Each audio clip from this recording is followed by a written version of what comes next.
2025年花了好多钱，其中最值得的是哪几笔呢？Hello， 大家好，我是小珍杰西卡，在纽约分享轻熟女的优雅和自信。今天看到我穿那么 bling bling， 就知道又是一个年底盘点节目了。今天就来盘点一下2025年我花过最值得的5笔钱，其中最大一笔，大到我到现在都没有办法消化的项目。在这支影片的最后，大家一定要看到底哦。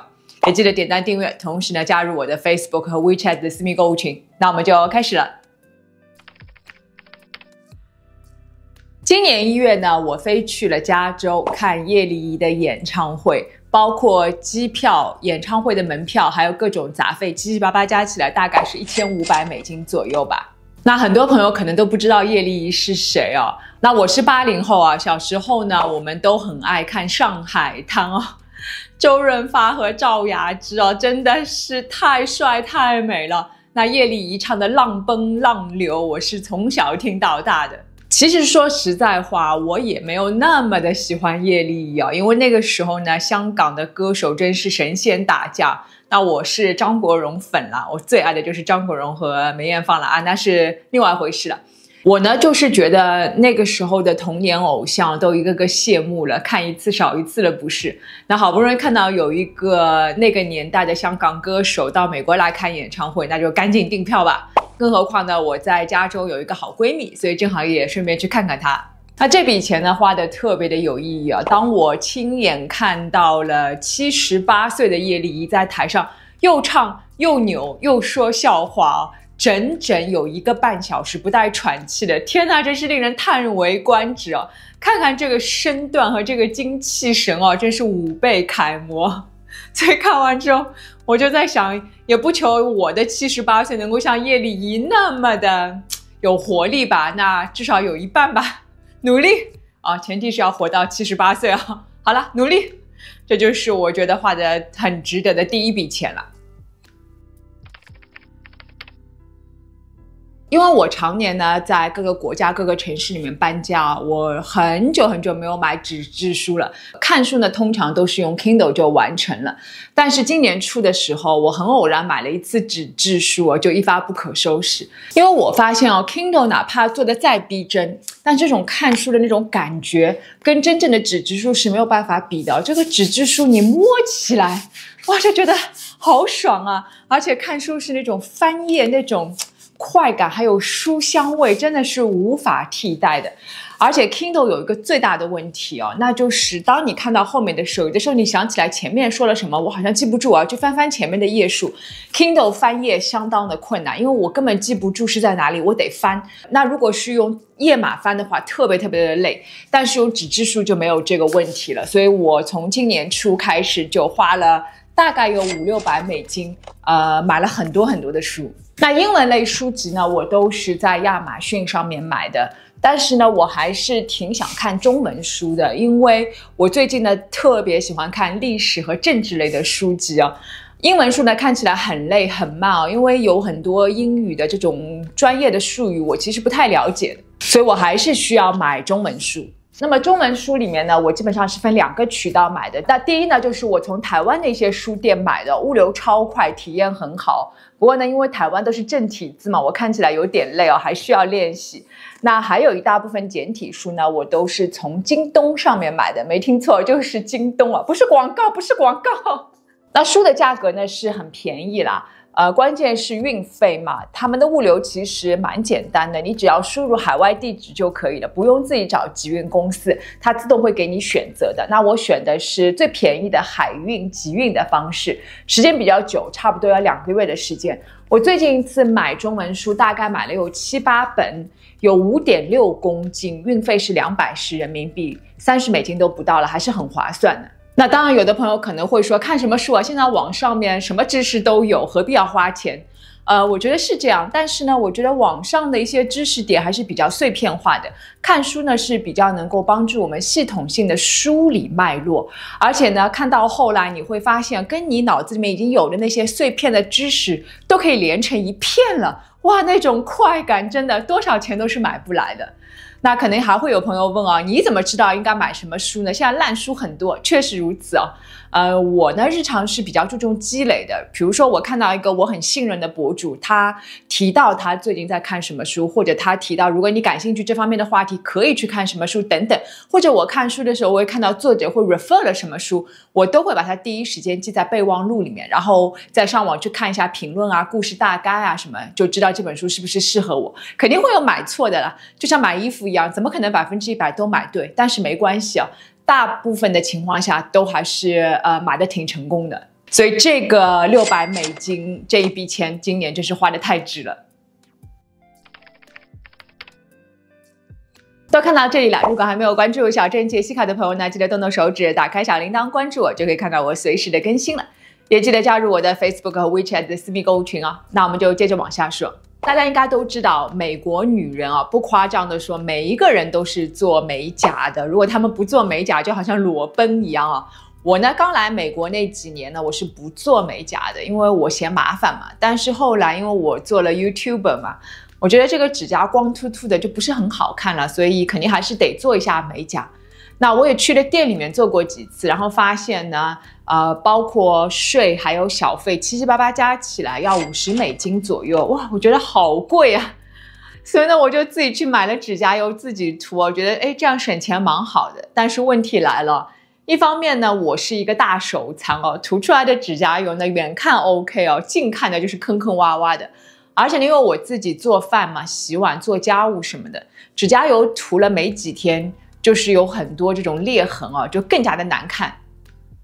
那我拍影片的时候，有的时候就要故意把自己的手指甲给藏起来，然后助理小姐姐剪片子的时候呢，也觉得很累，而且我自己心情也不是很好，因为这样影响我发挥，你知道吗？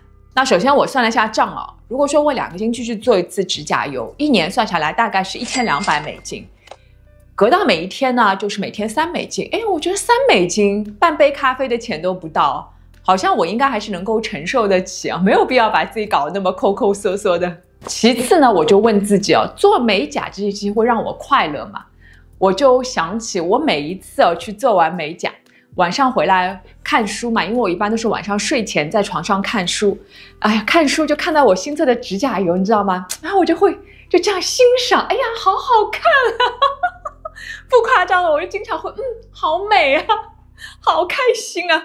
我不知道为什么，就有的时候就会自言自语，你知道吗？所以我觉得这件事情确实是能够给我带来快乐的。再说了，我每天的那么长时间的工作，很多时间都是在打字嘛，打字的时候你的眼睛就会直接能够看到你的手的，所以我一直说手上的饰品或者是些其他的装饰是最值得花钱的，因为每天你都看得到嘛，不像耳环项链，其实你自己是看不到自己的。综上所述吧，我觉得这个钱就不要省了，$1200一年，我觉得是值得花的。看我现在指甲多好看呀！我呢是个大懒人啊，再加上可能因为我在护肤品做 marketing 做了太久的时间哦，我对护肤有一点审美疲劳了，所以我是从来不去美容院的。那做医美呢，我之前也跟大家分享过，30岁出头的时候，我在上海的时候，我跟风去打过几次玻尿酸和肉毒杆菌，做过几次射频啊。之后呢，我就发誓再也不会在脸上填充东西了。但是呢，到了今年年初的时候，因为我今年45岁了嘛，我看着镜子，我觉得这个脸上的斑真的是好吓人。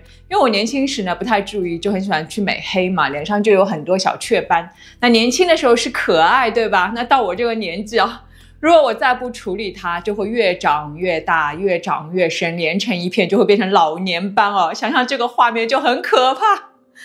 所以今年呢，我就花了差不多$1800去了一个韩国人开的一个 laser center， 去做了8次皮肤管理，就是光电类项目，包括 BBL 光子嫩肤以及他们叫皮秒嫩肤吧。这2个项目呢都是比较温柔的，不会破皮，也没有任何的恢复期，直接做完就像没做过一样。其实但是呢，我整个8次做完之后看了一下对比图，发现还真的是有差别的。你看我左边是今年头的时候，刚刚去的第1次还没做的时候，脸上其实问题还是蛮多的。但是到了11月份做完这8次之后你就发现好像我整体雀斑就没有这么的深，尤其是嘴角这一圈跟之前比呢，皮肤确实改善了不少，而且整体好像也有一点点变白。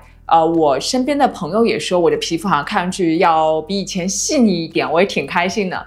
所以只能说年纪大了，还是要在自己的脸上投资一点，花点钱去做皮肤管理。那我明年呢，应该还是会定期去美容院的，应该会先做一些补水的项目，之后呢，再看情况，可能还是会做一些光电类项目。那至于注射类项目呢，我暂时没有考虑。那最后一个大项目来了，那就是牙齿。那如果有关注我这个频道的老观众，应该都发现我在过去1年的时间，其实牙齿有蛮大的改变。给大家做一个对比图，看的会比较明显。左边是我以前的牙齿，就是很黑很乱；右边呢是我现在的牙齿，整体的改变是非常大的吧。因为我本来呢牙齿就不太好，这2年真的是逐渐的恶化，尤其是当时我的门牙2个呢是做的烤瓷牙，应该有做了10几年的时间。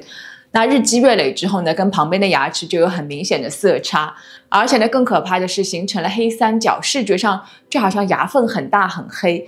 所以我之前的影片每一次发出去的时候，都会收到评论说，小郑啊，你是不是抽烟啊？为什么牙缝那么的黑？小郑啊，你该洗牙了，真天地良心哦，我是从来不抽烟的，而且我是每3个月洗1次牙。但真的就是这真的是一件困扰我很久的事情了。所以每次看到这样的评论，都是对我的 self-esteem 极大的打击哦，每一次都要缓很久才能够缓过来。后来呢，我就去做了牙齿贴片的咨询，然后反反复复纠结，再咨询，再纠结，来来回回折腾之后呢，我从今年2月份开始正式决定做牙齿贴片。那整个过程呢，真的是花了大概有大半年的时间，吃了很多很多的苦，也花了很多很多的钱，好吗？绝对是购买几个爱马仕了。那这个过程呢，非常的复杂，我这里就不花时间详细的说了。如果想看具体的话呢，我下次再做一个单独的贴片的影片，跟大家分享其中的一些过程和我的一些感受吧。那到底是好看不好看呢？反正嘛，我是明显感觉最近呢，我好像越来越愿意开口笑了，笑起来也比较自信大方。那看一下对比图呢，会感受更明显。你会看到以前我笑起来还是挺拘谨的，就好像有什么东西呢让我有一点放不开，不太好意思。其实我感觉自己潜意识里面就是想不要把牙齿露那么多，别人会看到的，不好看。那现在呢，明显笑起来是真的很开心。当然了，我身边也有一些朋友就是说啊，你的牙以前有什么问题吗？我根本没有看到，因为确实在日常社交的时候，别人是不会盯着你的牙齿看的。那只能说每个人的点呢是不同的，困扰我的点可能对你来说根本不是问题，反之也是一样的。那就像我一个好朋友说的，如果说这件事情困扰你很久很久，而你现在有能力去改变它，那 why not？ 钱嘛，本来就是要花在最需要的地方，这也是我们努力赚钱的意义，不是吗？